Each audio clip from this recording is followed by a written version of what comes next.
Sudah muncul di layar, Dek? Halo, Sudah kok Pak, nggak ada yang jawab? ada.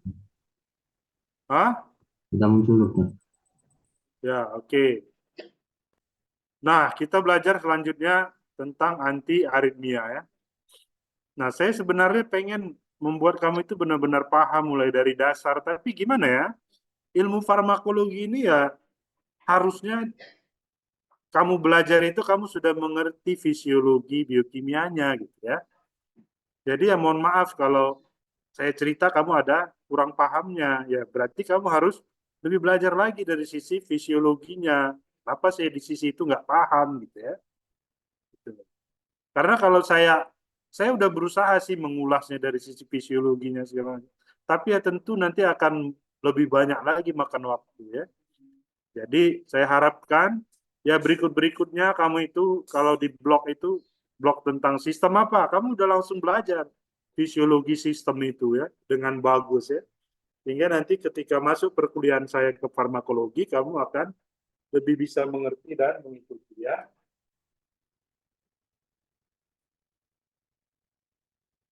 Halo, salam, yo. Ah,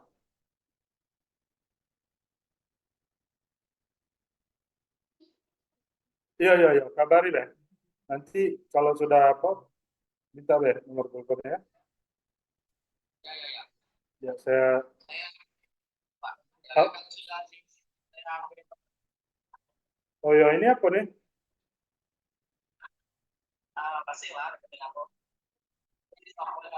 Oh iya, iya, iya, iya. Iya, iya. Kirim deh rekeningnya, nanti saya... Ya, oke, oke. Kalau...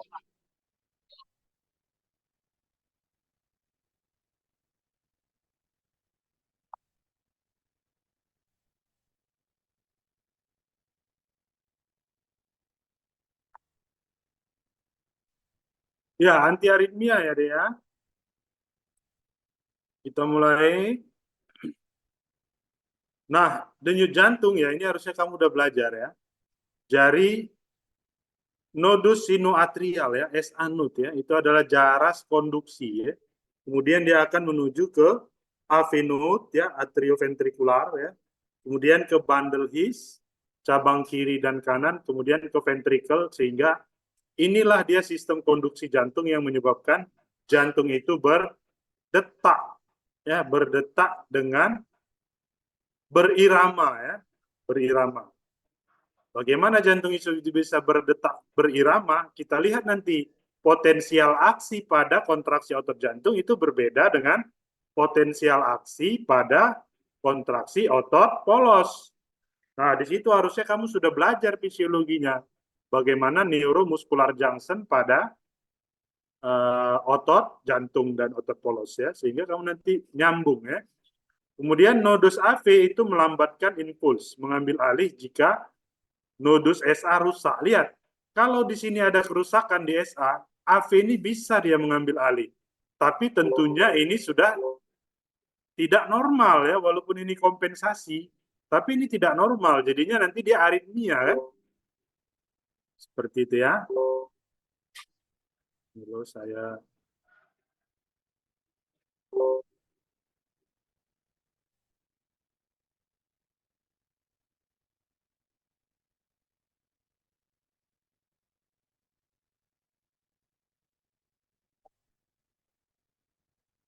Oke.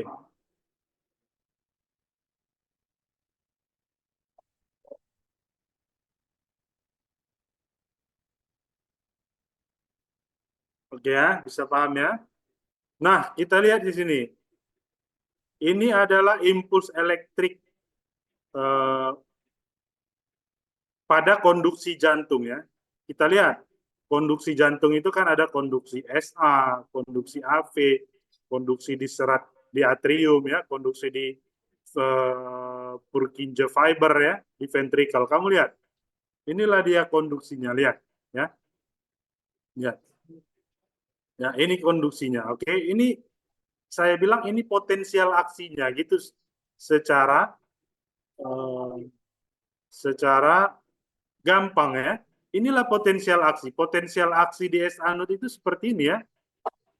Depolarisasi, repolarisasi, kemudian ya hiperpolarisasi sampai kembali lagi ya. Di atrium seperti ini, lihat.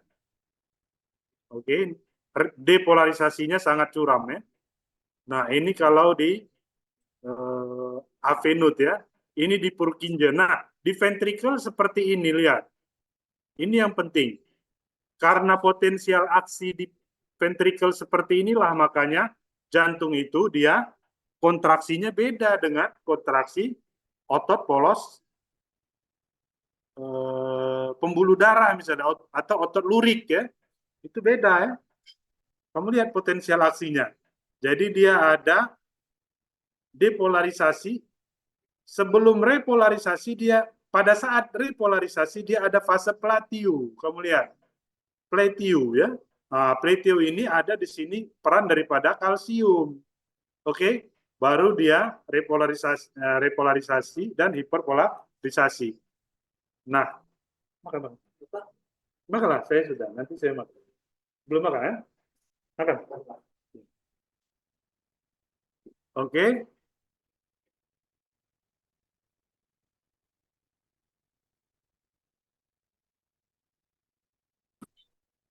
Nanti pelajari lebih lanjut mengenai potensial aksi pada kontraksi otot jantung ya. Biar kamu lebih ngerti ya.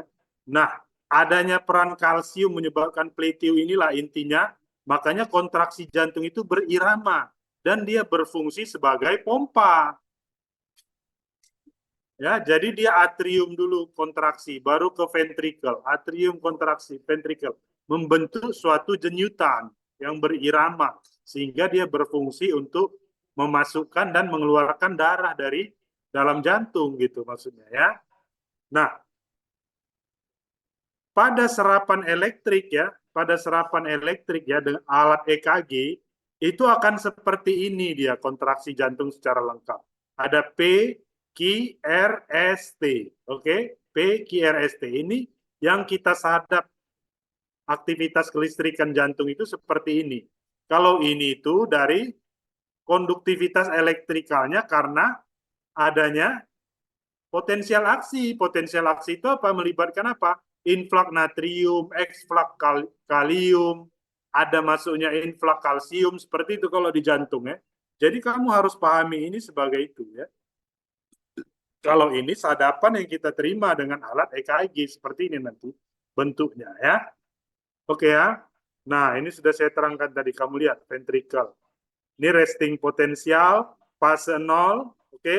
Fase 1, fase 2, fase 3, ini fase 4 kembali ke sini ya. Oke, itu juga ini fase 0, fase 4, fase 0, fase 1, fase 2, fase 3, fase 4 lagi balik.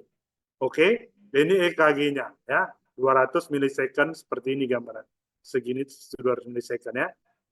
Nah, ini adalah potensial aksi di setiap sistem kelistrikan konduksi jantung ya. Oke. Oke, mudah-mudahan kamu ngerti ya. Ini dia fase potensial aksinya. Ada upstroke, ada early fast report.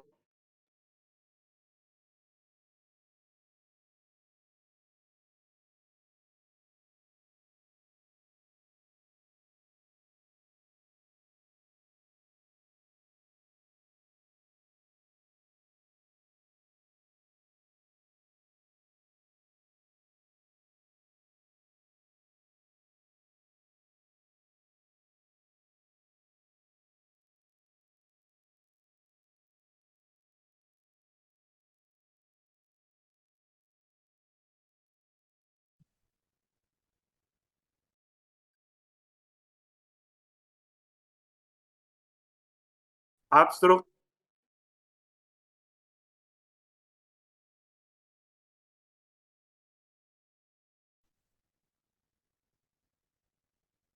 Ya, maaf terputus ya, ada yang nelpon tadi ya.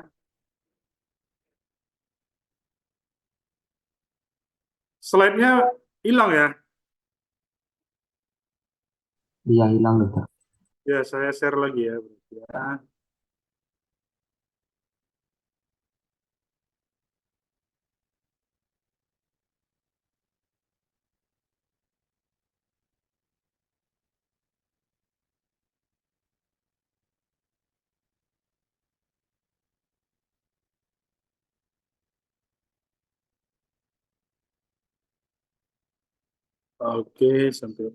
Sampai sini ya kita tadi ya. Jadi kamu jangan bingung lihat ini. Kalau kamu ilmu fisiologi kamu bagus, ngerti kamu ini lihat ini ya. Nah, ini sistem konduksi ya. SA node, AV node. Ini nggak usah kita bicarakan lagi. Sudah dibicarakan di fisiologi jantung ya. Mempercepat ya. Nah, ini dia gambaran EKG. Jadi sadapan aktivitas listrik di jantung, kalau kita gambarkan di mesin elektrokardiografi ya seperti ini gambarannya ya. Pada saat atrial depolarisasi akan membentuk P wave, gelombang P. Kamu lihat, oke? Maka ini adalah gelombang atrial ya. Kemudian QRS ini adalah gelombang ventricular repolarisasi namanya QRS ya, QRS ya.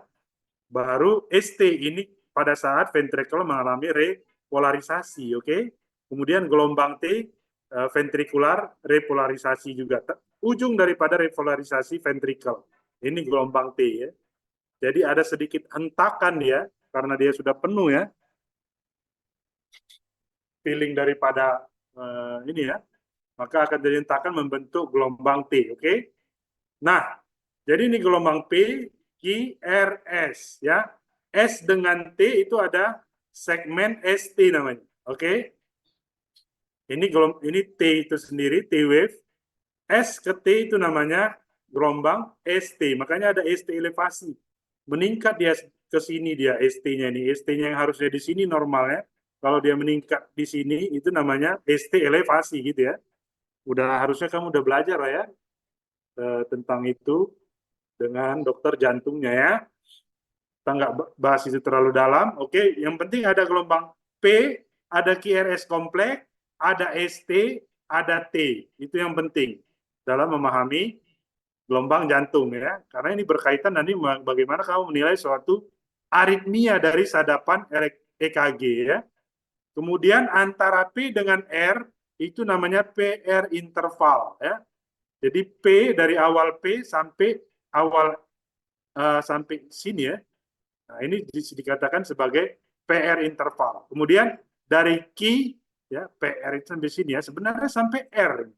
Tapi karena dia ada setelahnya dipengaruhi oleh QT itu makanya dia sampai sini ya, gitulah kurang lebih ya. PR interval ini, kemudian dari Q sampai T, ujung T itu QT interval ya. Jadi ventricular depolarization and repolarization, QT interval ya.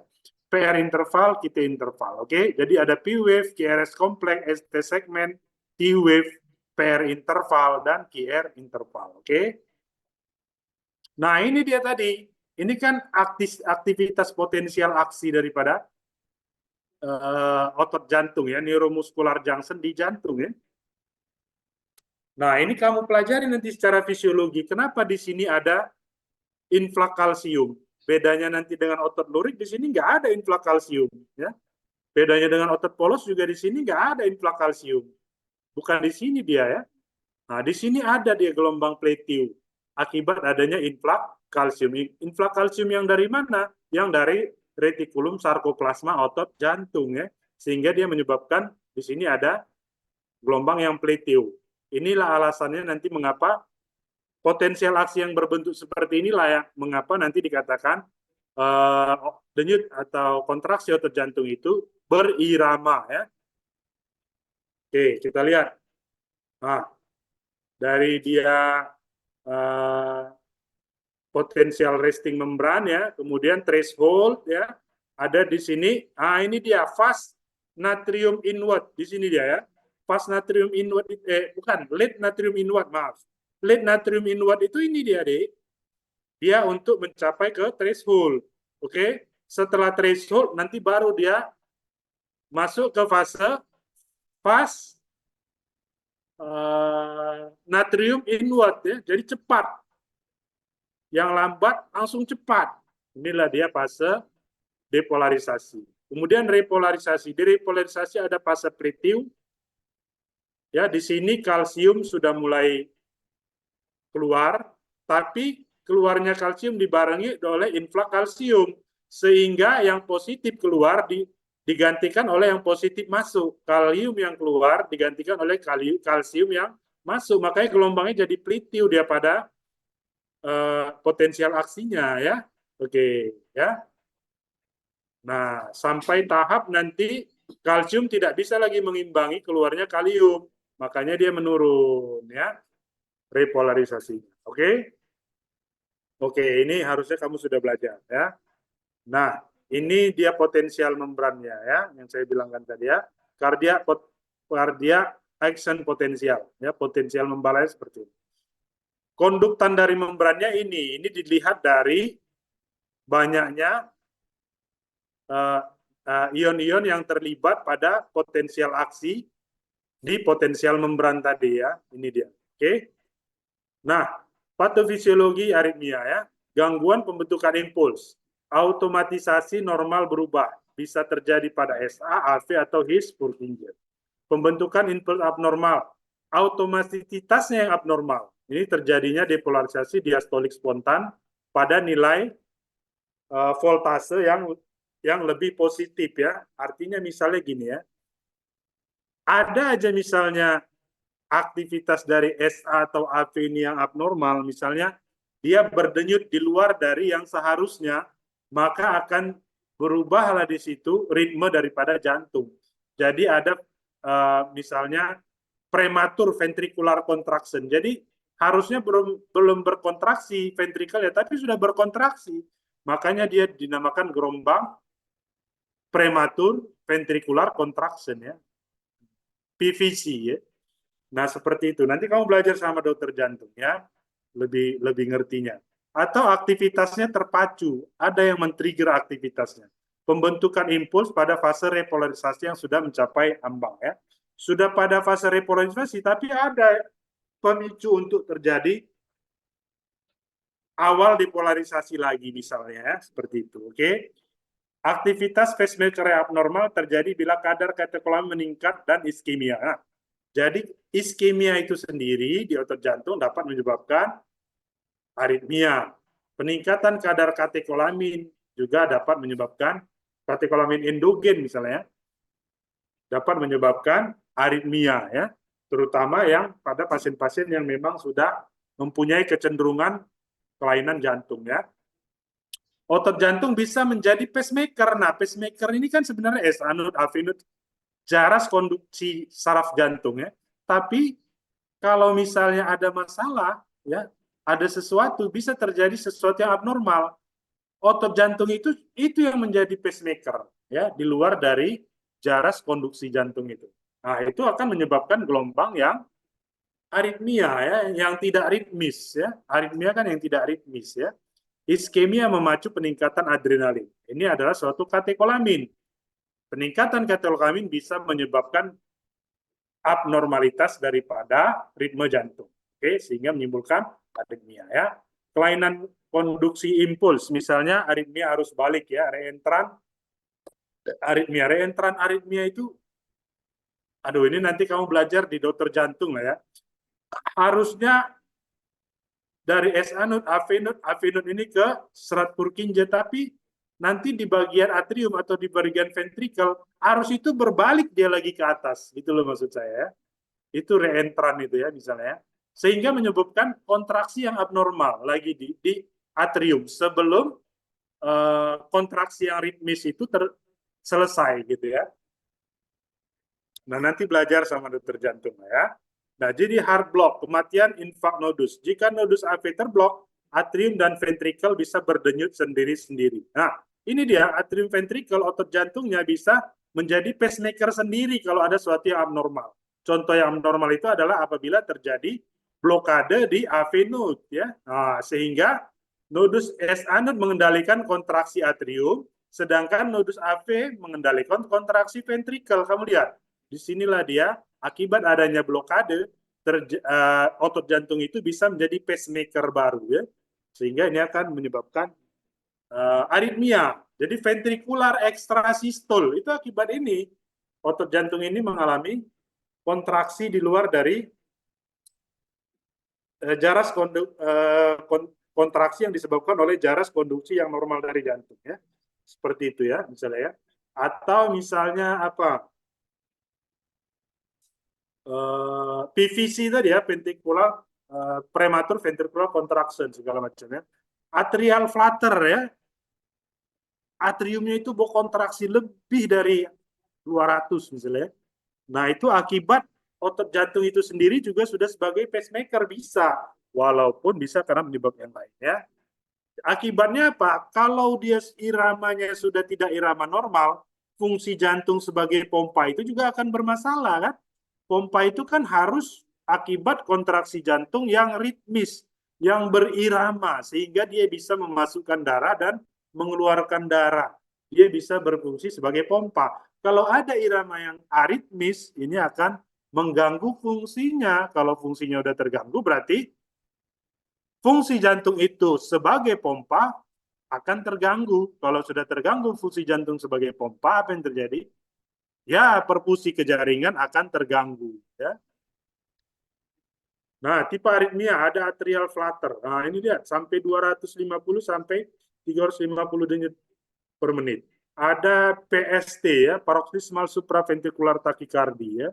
Jadi ventrikelnya takikardi, biasanya kurang dari 200 denyut per menit. Ada atrial fibrilasi, bisa sampai 500 ya, irregular arcoandina. Nah, kira-kira kalau sudah denyutnya sampai sebanyak ini efektif nggak ada jantung efektifkah jantung memasukkan darah ke dalam atrium dan ventrikel? Yang nggak efektif lagi, dia hanya seperti apa namanya ini, nggak efektif lagi dia untuk memasukkan darah kemudian mengeluarkannya dengan tekanan, itu nggak efektif lagi. Jadi fungsi jantung itu nggak akan efektif ya. Kemudian ada ventricular fibrillation, penyebab kematian mendadak pada miokard infark atau kesentuhan listrik. Nah, ada oke. Kemudian ventricular tachycardia, sebabkan ventricular extrasystole. Oke. Nah, bagaimana sih obat anti aritmia ini bekerja? Bagaimana sih, apa sih obat anti aritmia itu?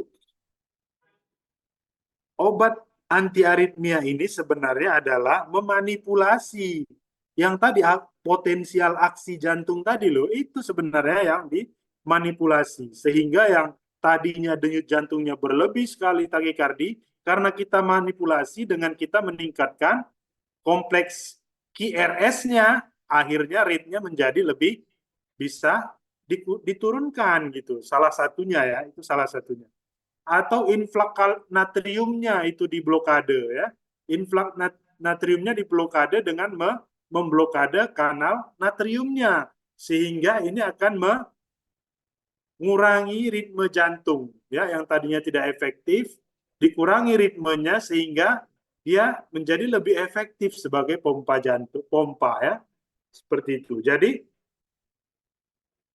caranya adalah dengan kita satu memblokade kanal natrium di fase potensial aksi tadi loh, kemudian memblokade saraf simpatis, kemudian memperpanjang periode refraktor kontraksi jantung, atau kita memblokade kanal kalsium ya. Oke. Nah, ini tapi hati-hati, anti aritmia itu sendiri bisa menyebabkan aritmia. Makanya kita harus benar-benar mengetahui apa sih problem pasien itu dan anti aritmia yang mana yang paling cocok untuk diberikan pada pasien tersebut. Dia misalnya aritmianya supraventrikular atau ventrikular misalnya. Itu nanti kamu belajar pada dokter jantung ya. Kalau yang supraventrikular apa yang lebih efektif? Tipe obat yang mana? Yang ventrikular yang mana? Atau ada obat yang sama efektifnya di supraventrikular atau ventrikular ya. Contohnya, dalam mengobati takikardi yang sebenarnya tidak mengancam jiwa, justru dapat menyebabkan aritmia ventrikel yang fatal. Jadi hati-hati ya. Jadi penggunaan anti aritmia ini memang benar-benar harus mengerti problem pasiennya dan obat apa yang cocok untuk pasien. Oke? Jadi kita harus benar-benar menentukan dosis, tekanan darah, apa problem pasiennya sebelum kita memberikan resep anti aritmia ya. Nah, anti aritmia ini klasifikasi yang dilakukan oleh Vogt dan Williams dan ini masih dipakai sampai sekarang. Kelas 1 yaitu yang memblokade kanal natrium. Kelas 2 yaitu yang memblokade aktivitas reseptor beta. Ya. Kemudian kelas 3 adalah yang memblokade kanal kalsium. Inilah yang melakukan prolong repolarisasi. Ingat, repolarisasi itu apa sih?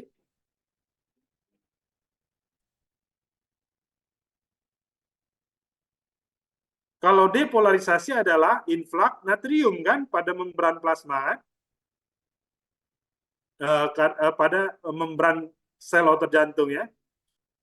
Kalau dia repolarisasi apa sih? Outflux ya, outflux daripada kalium. Makanya kalau di blokade di sini maka repolarisasinya akan dia setelah dia keluar dia harusnya kan masuk lagi kaliumnya kan. Nah, setelah dia keluar di sini di blokade dia tetap di luar sehingga repolarisasi itu menjadi prolong atau memanjang ya. Kemudian kelas 4 ada calcium channel blocker, ingat tadi pada plitiu ya di fase 2 ya. Daripada kontraksi potensialasi otot jantung ya. Kemudian ada obat yang kelima ya, kelas 5. Contohnya digitalis, light atau obat-obat lain yang tidak terklasifikasi ya, menggunakan digitalis ya atau menggunakan adenosin segala macam nanti ada ya. Nah, kelas 1 ini adalah penyekat kanal natrium dan juga mempunyai efek anestesi lokal. Contohnya lidokain pada kelas 2. Pada kelas 1 yang B ya, yang kedua ya. Ini yang paling cepat kerjanya ya, fastest ya. Lidokain, mexiletin, tokainid, phenytoin ya. Yang sering digunakan sebagai antiaritmia adalah lidokain. Sediaannya juga banyak ya. Di puskesmas, di IGD ini banyak ya. Yang kelas 1A menengah ada kinidin, prokainamid, disopiramid ya. Yang 1C yang slow ada flekainid ya, propafenon ya, morisizin ya, macam. Efeknya pada EKG apa kalau dilakukan penyekatan pada kanal natrium?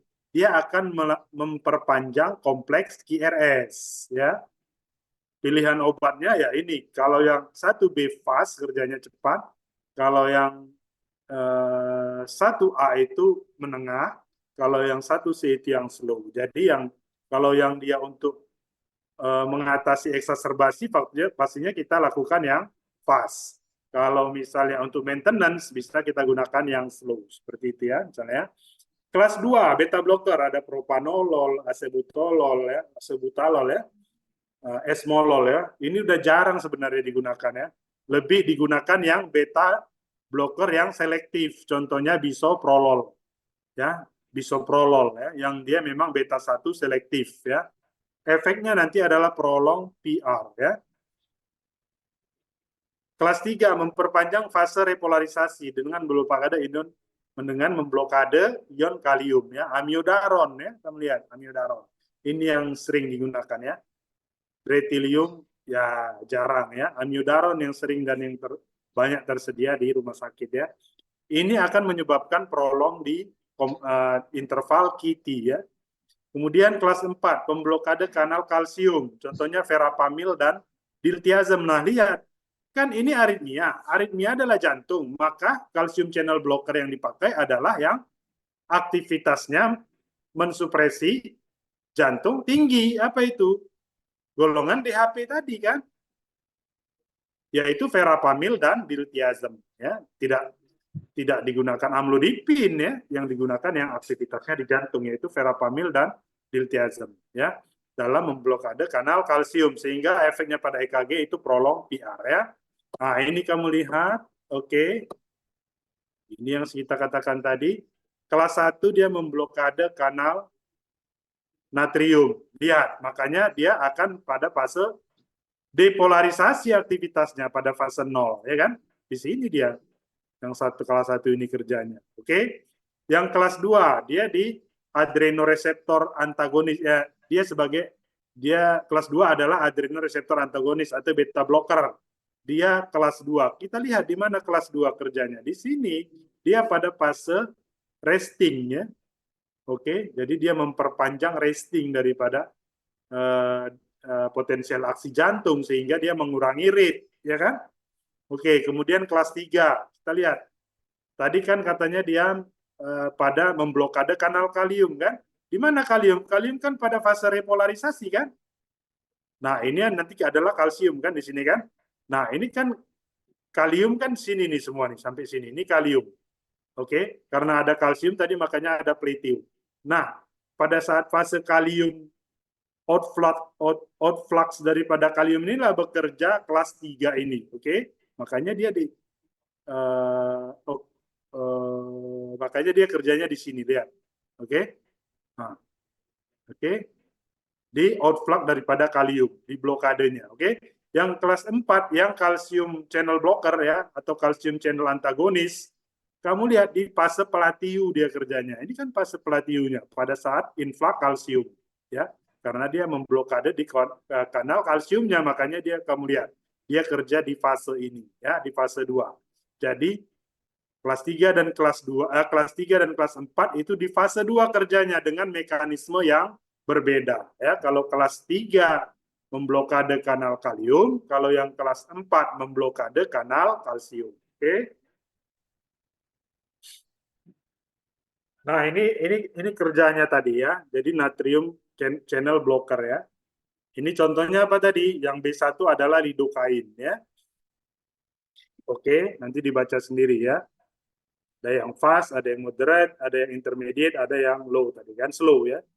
Oke, ini bisa dibaca sendiri, ini bisa dibaca sendiri. Jadi Dek, kamu itu kan mahasiswa ya. Saya ini udah coba menerangkan sama kamu untuk membuka kamu lebih bisa memahami kalau kamu membaca. Itu tujuannya sebenarnya. Bukan membuat kamu benar-benar paham, nggak bisa. Pertemuan sekali ini membuat kamu benar-benar paham. Jadi setelah kamu ikut perkuliahan saya, nanti baca buku, atau buka jurnal, atau ya yang lainnya lah yang membuat kamu itu lebih paham ya mengenai anti aritmia ini ya. Nggak cukup waktu kita kalau semua kita bahas ya. Apalagi kita bahas farmakodinamik, farmakokinetiknya. Aduh, nggak cukup waktunya ya. Jadi itu kamu yang punya tugas. Kamu sudah namanya mahasiswa. Mahasiswa itu memang dia lebih banyak porsinya untuk belajar sendiri untuk memahami ya. Oke. Ini kelas 2. Oke. Apa tadi? Golongan beta blocker. Tadi sudah kita lihat kan kerjanya di fase 4 ya. Baca sendiri ya. Ini kalsium channel blocker. Kamu baca sendiri ya, harusnya sudah paham. Oh, ini yang kalium channel blocker ya, yang dia menyebabkan prolong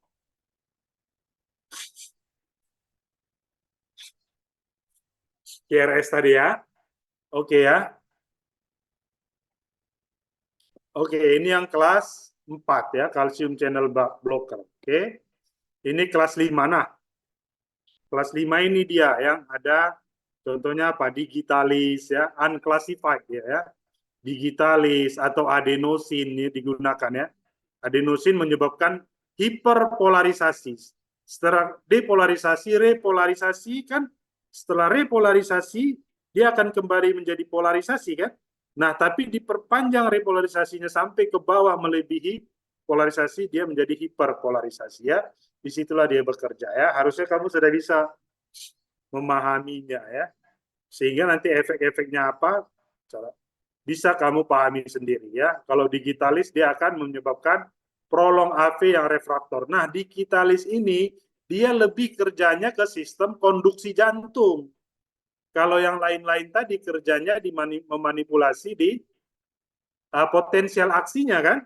Kalau yang digitalis ini golongan glikosida ini contohnya glikoside ini langsung di sistem konduksi jantungnya. Dia bekerja langsung di AV refraktori, dia menyebabkan prolong AV refraktori. Makanya hati-hati pada penggunaan obat ini ya, karena dia sistem konduksinya yang dimanipulasinya ya. Nah, nanti belajar dengan dokter jantung. Tapi dia mempunyai efek sebagai anti aritmia ya. Jadi ada digitalis ya atau digitalis ya. Ada juga apa? Adenosin ya, segala macam dan obat-obat yang baru ya. Nah, penata laksanaan obat yang efektif pada aritmia supraventrikular, harusnya kamu udah ngerti ya apa itu supraventrikular atau ventrikular dari belajar EKG dengan dokter jantung ya. Ini saya bacakan langsung tentang tata laksana ya. Kalau aritmianya supraventrikular bisa terjadi pada atrium atau nodus AV, ini obatnya yang bagus biasanya adenosin. Intravena bisa verapamil dan digoxin ya. Obat yang efektif pada aritmia ventrikular kita gunakan lidocaine ya. Yang efektif pada keduanya baik ventrikular maupun supraventrikular bisa amiodaron ya. Amiodaron, sotalol, kinidin, disopiramid segala macam ya. Aritmia yang berhubungan dengan kondisi stres diobati dengan beta blocker ya. Penanganan lain pemasangan pacemaker ya. Jadi kalau misalnya sudah dia misalnya apa aritmia yang bradikardi akibat adanya blok ya nadinya cuma 28 30. Nah, ini bisa dipasang pacemaker ya. Itu memperbaiki konduktivitas jantungnya ya. Oke, ini dia pacemaker, pemasangan pacemaker. Lihat. Jadi dimasukkan pacemakernya, ini alatnya ya. Jadi dia di sini akan memberikan aliran listrik ke sistem konduksi jantung. SA node, AV node sampai ke serat Purkinje ya. Jadi dia memberikan voltase listrik sehingga merangsang kontraksi jantungnya bisa di-set nanti 60 kali dia memberikan maka denyut jantung terjadi 60 kali. Ini biasanya dilakukan kalau pada pasien yang sudah mengalami total blokade jantung ya, total AV block misalnya ya, total atrioventricular block. Itu berarti biasanya digunakan ini ya. Yang sudah tidak bisa lagi dengan pemberian obat-obatan ya. Sinus bradikardi keluarnya biasanya asimptomatis, nyeri dada, fungsi sama dengan sinkop, denyut nadinya 35 sampai 50 kali per menit ya, bradikardi sudah ya. Terapinya umumnya oksigen, berikan obat, berikan sulfas atropin ya. Sulfas atropin ini adalah apa dia? Yang memblokade aktivitas dari vagus ya. Kalau aktivitas vagus diblokade maka akan terjadi peningkatan heart rate ya. Isoprenalin ya sebagai alternatif atau implan pacemaker kalau dia sudah tidak bisa diatasi. Oke, aritmia yang mengancam jiwa ada ventricular fibrilasi, ventricle tachycardia, tanpa nadi, pulseless electrical activity, PEA ini biasanya udah parah sekali ya. Asistol sampai dia sama sekali tidak ada gelombang pada EKG ya. Ini contohnya fibrilasi ventricle. EKG-nya akan terbentuk seperti ini. Lihat. Iramanya tidak teratur, frekuensinya kurang dari 350 kali per menit, sehingga tidak dapat dihitung. Gelombang P tidak ada, gelombang PR tidak ada, gelombang QRS lebar dan tidak teratur. Lihat. VF kasar ya, kuarse ventricular fibrilasi atau yang fine ya, ventricular fibrilasi yang halus ya. Oke, ini contoh ventricular tachycardia ya. Nah, apa nanti obatnya? Ya, bisa kamu gunakan misalnya amiodaron ya. Makanya itu nanti belajarnya pada dokter jantung. Kapan kita memilih obat-obatan yang efektif pada supraventrikular, pada ventrikular atau yang pada keduanya ya. Ventrikular tachycardia teratur ya, frekuensinya sekian, lebar sekian ini kamu lihat gelombang EKG-nya ya. PA, pada gambaran di monitor terlihat adanya gambaran aktivitas listrik jantung, tetapi pada saat dipalpasi denyut nadi tidak teraba. Tadi gambarnya. Asistol, pada gambaran monitor tidak terekam gambaran aktivitas listrik jantung dan nadi tidak teraba. Oke. Sampai di sini ada yang mau bertanya? Silakan.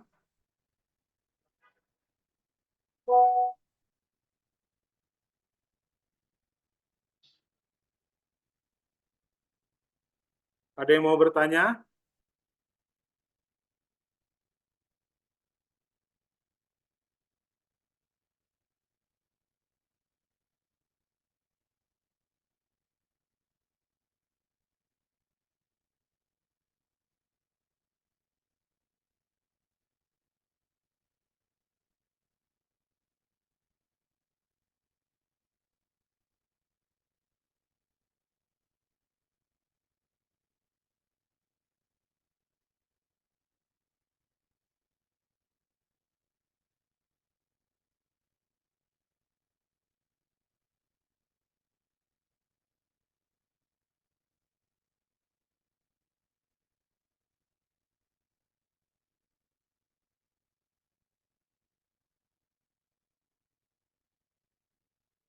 Ya, gak ada yang mau bertanya nih? Sudah, kalau tidak ada yang mau bertanya, kita hari perkuliahannya ya. Mudah-mudahan kamu mengerti, belajar yang baik biar kamu bisa benar-benar mengerti dan nanti jadi dokter yang benar-benar mengerti ya tentang problem pasiennya ya. Oke, kalau gitu saya akhiri. Lebih kurang mohon maaf. Wabillahi taufiq wal hidayah.